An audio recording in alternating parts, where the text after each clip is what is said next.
today for you guys? Yeah, it's the third, I think. Not too painful. Do you want to shut that door so they're talking? Everybody happy? What a nice. Fine. Looks a bit of a dusty kind of monitor. Where's this from? The dusty monitor you have, Rich. We'll get you a new one. This shot is crisp and clean. Okay, we're rolling. It'll look good. All right, we're good. So first of all, talk about, for people that don't realize, how unique, how surprising is it for the two of you to be sitting here together at this point in your career? Oh. Yeah, I mean, you would never have thought that 25 years ago, for instance. Didn't used to think much 25 years ago, apart from like, how do we get the money to get the food the next day, you know? Because we used to live in a squat, believe it or not, and used to survive on £8 a week between us. It's about $16, $17 a week. So, and to have been through everything we've been through and survived it, and still be sitting here 25 years, it is pretty remarkable, I think. Yeah. And writing new music that could stand up with the best of your music. How does that feel after 25 years? That's really wonderful, because I think that still to have that capacity to make powerful music, it's just, that was always the thing, the reason why we had joined each other's company really, was that we used to always get such a kick out of, you know, our obsessive compulsion to write the best song we could, you know. You have to be a little bit obsessed about it, and we were all, I mean, I was always personally very shocked and surprised that we ever could do such a thing, and it's wonderful that we could still do that. We could still do that, yeah. Was there a time, maybe a few years ago, when you thought that wouldn't Yeah, happen again? definitely. You know, because the thing what people don't realise about groups or bands or anything is that it's very, very intense, and you're really exposed to all kinds of pressures and all sorts of circumstances, you know. And groups do split up, and sometimes they don't speak to each other for years, and they come back together, and they could be friends, or maybe they never see each other again. I don't know. We've been through all kinds of stuff, and yeah, we are really good friends. I have to say that. We are very good friends to each other, and I'm really glad that it's gone that way, and I think you don't mind that, do you? It's very nice. There you have it. But obviously, without that intensity, some of those high points wouldn't have. Sure. Yeah, well, the thing is, we have intensity In in our ways. lives Yeah. in different ways, you know, because, you know, we've both got children, and we've both been through so many situations and in so many different places around the world, and seen so many things, from the most amazing to the most devastating things. And We've been through the journey together at the beginning, right back then, of what it was to be striving to do something that we had a vision for, and anonymous people that looked like maybe we didn't have a hope in hell ever, but anyway, let's just try, which is kind of what everybody has a dream about, you know. And in our case, it was about music and music making. It was nothing to do with being famous or being celebrities, because that has always just been a sort of adjunct to what we do, essentially. So to have that dream against the odds, and for it to actually become realised, and at times it could be nightmarish, at times you maybe wished you'd never asked for it in the first place, you know, but to have come through all of that and to still be standing. I mean, we've had people that we've worked with have addictions, die, get chronically sick, get divorced. I mean, the whole spectrum of human experience, we've sort of shared that, and we've got that history together. So it's, you know, it's very special. And have thrived in so many ways, just with the awards this year alone for the two of you. Yeah, you know, it's just a certain understanding that we've both got, unique to us, really. Right from the beginning, you guys hit on with such force, with such vision right from the start. How much of that, the confidence you two must have had to kind of burst on the scene like that? It must have been something, knowing you guys were going to make something happen right from the start. I think there was a period of experimentation in the studio where we were in London, and, you know, we were just like, what is it? What is the music that's going to move us, that contains elements of our influences, but is different from everybody? And it was like, okay, like, we love Motown music, but we love this European cold Kraftwerk kind of thing. Now, how the hell does those two things fit together? Sweet Dreams, you know, which is Essentially, Eurythmics sound and style. which was kind of this very sort of, there was bands at the time like New Order with Blue Monday, or there's a kind of coldness and a kind of starkness, and it's to do with Annie come from Aberdeen or me come from the northeast of England. It's very working class, bitter wind, cold, hard, you know, tough. But then there's the soul music that we used to listen to from America, and Motown music and stuff. In the clubs in northeast of England, we'd have a thing called Northern Soul, and we'd also play Tamla Motown. It was very big, you know, Martha Reeves and the Vandellas and all this kind of stuff. And same with Annie up in Aberdeen, when she would hear Motown in. That's the thing about music, you know, and the spread of music, the broadcasting of music. Is like, as a 14-year-old kid, I was listening to Radio 1, which is, you know, Britain's #1 radio station, and everybody listened to it in the mornings and getting ready to go to school. So I heard everything: Smokey Robinson and the Miracles, and Marvin Gaye and Stevie Wonder and the Supremes and the Ronettes, and everybody, the whole. And I didn't even really understand what Tamla Motown was. I just knew the music, and the music was the thing that kind of made me feel like I can do that. But nobody knew except me. You were conscious of your own talent. Well, not really. No, I just knew that I loved that thing, and I used to kind of just privately just sing it, you know, and kind of cultivate it, but not because somebody said, "Oh, there's a talent show and you're going to be a star." No, just because I absolutely loved it, and there was no culture of that. It was only like me in my bedroom, and it took me a long time to even find another person that loved music in the same way that I did, and that happened to be Dave. And so we found each other, but then we were in another band before Eurythmics. We were in a band called The Tourists, and we were not the main songwriters. We only wrote one song in 3 albums. Yeah, but there were 3 albums that we made, and we toured the world, and we were kind of okay. It was like the practice run up to Eurythmics. Really. We made all the mistakes with that band, in a sense, or all the experiences. And at the end of it, we were like penniless and in debt to the record company, which is not a great place to be. And then after that, it was like, okay, Eurythmics in a sense to us was like the phoenix rising out of the ashes, you know, because we had litigation. It was just incredible what we went through. So it's not like just like, oh yeah, it's really easy and you just do it like this. And I think the fact that we struggled together and we strove together probably informed the music that we made as well, you know. And that initial impact, at least here in the States, when people saw that video and heard that song for Sweet Dreams, and it kind of was one of the freshest things a lot of people have heard in many years in music. How did that impact you right away after that struggle you're talking about? Your lives changed instantly. Yeah, well, they did, yeah. What happened, we were among those bands that suddenly, because of television, it happened globally everywhere at once. So like it was, you know, we were like #1 in America, but we were also Australia, Norway, Italy, everywhere. So we literally flew round and round and round the world, and we played live. And I don't know if a lot of people know this, but we played live basically about 7 years almost non-stop, round the world, you know, to us, and made in 8 years 9 albums, right? And a lot of people make an album every 3 years.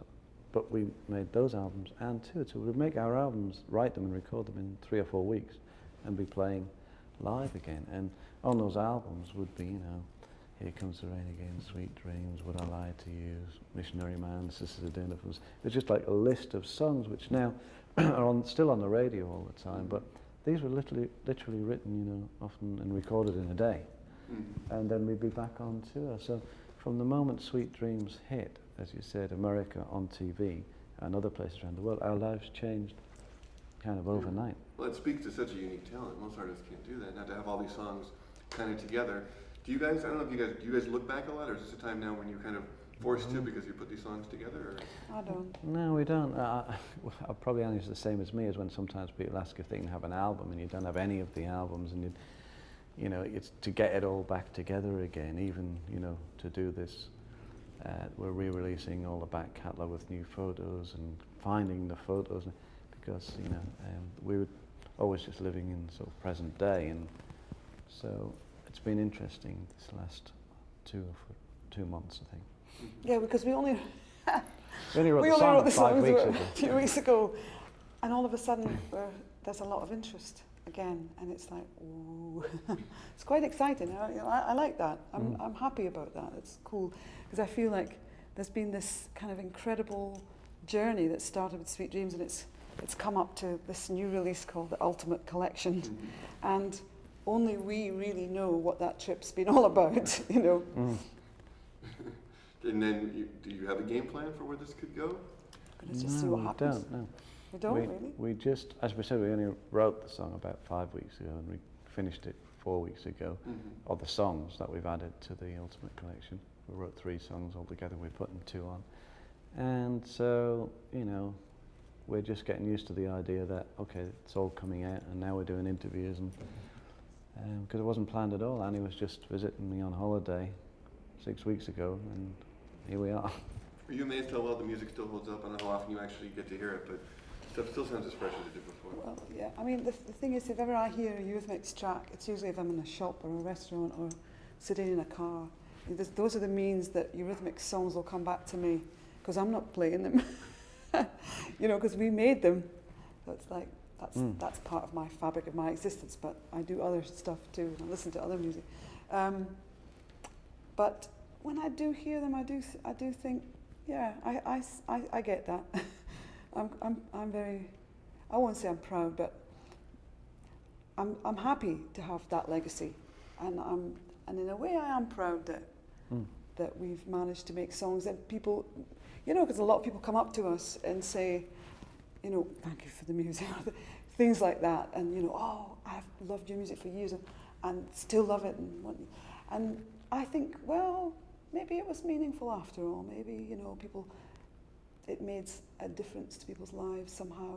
And we would have liked that when we were making the music then, you know.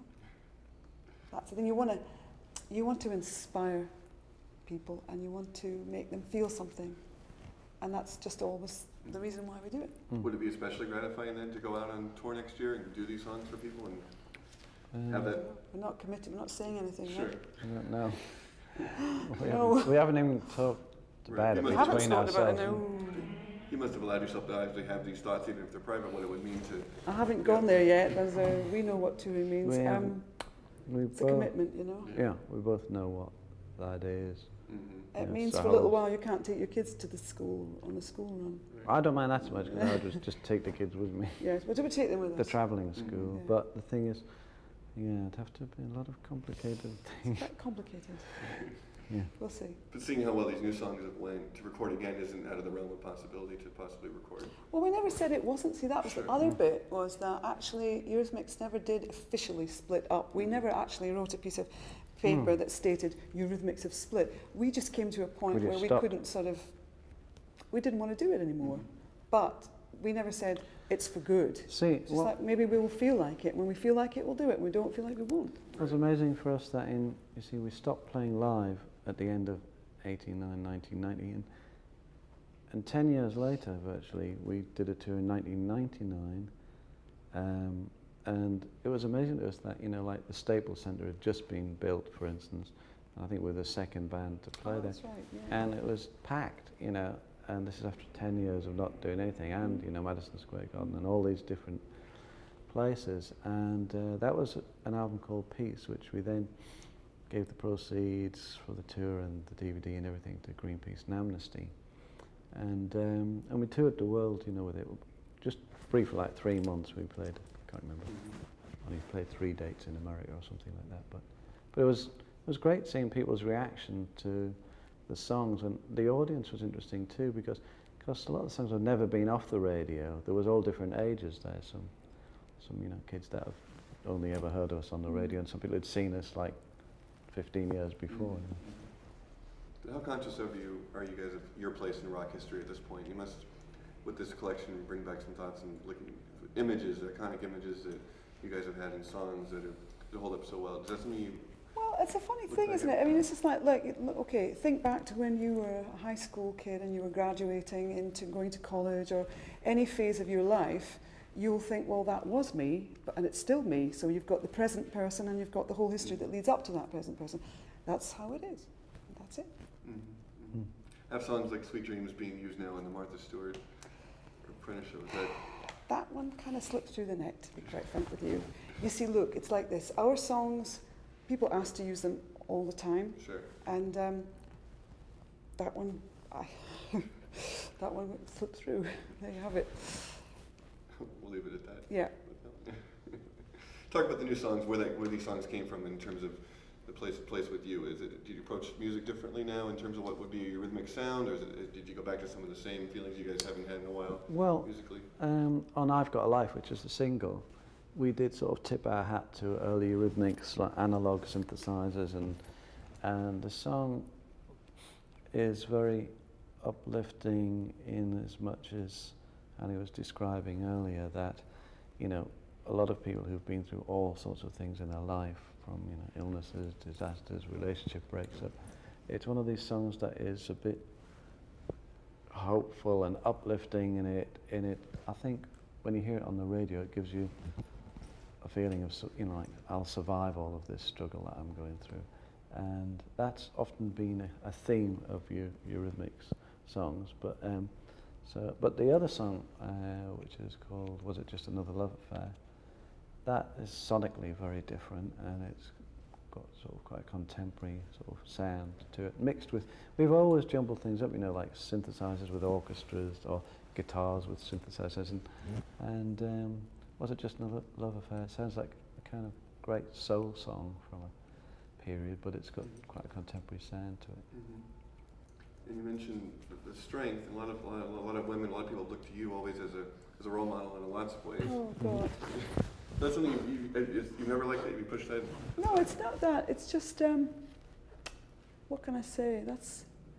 I mean, if people look to me as a role model, maybe they don't know me, because I certainly don't feel like anybody's role model. Yeah. I mean, you know, you live your life, and you have your weaknesses and your failings and your mistakes and your regrets, and you just aspire to do the best you can in the circumstances, and I just do the best I can. I don't consider myself a role model for anybody, and I never ever did. So, I mean. But to empower people through music and through image.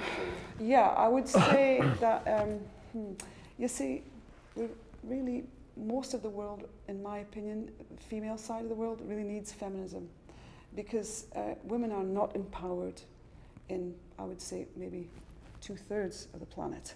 And if you go to countries like Africa or Latin countries, you will see women in servitude still, in the most appalling circumstances, where they are still chattels of men. And, you know, we can laugh about feminism because it sounds like something like, ha, feminism, ha.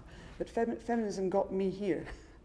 And feminism has developed so that we have many women, professional women out there working and being working mothers at the same time, spinning those plates.